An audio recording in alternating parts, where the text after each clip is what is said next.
Pasangan Asrafani Gani dan Masito menggelar tasyakuran akikah dan khitanan Muhammad Fabian Al-Fati yang akrab dipanggil Fabi dan Muhammad Faizan Rahman Gani dipanggil Faiz.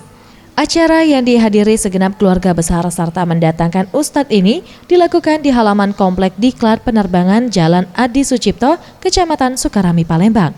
Asrafani Gani selaku orang tua mengatakan, tasyakuran ini dilakukan sebagai bentuk rasa syukur keluarga besar Abdul Ghani Rahman, di mana telah dilakukannya khitanan dan tasyakuran akikah lahirnya putra kedua pasangan ini. Tak lupa ia pun mendoakan kedua putranya ini menjadi anak yang soleh dan berbakti kepada kedua orang tua, menjadi seorang yang berilmu agama yang baik, serta menjadi anak yang selalu membanggakan kedua orang tuanya.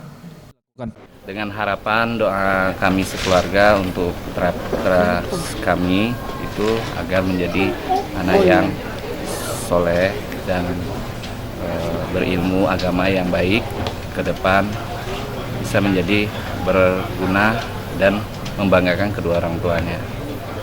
Gitu saja dari saya. Selain itu, di acara ini dilakukan pemotongan rambut yang dilakukan beberapa anggota keluarga Abdul Ghani Rahman serta pembacaan barzanji. Tim Liputan Sriwijaya TV.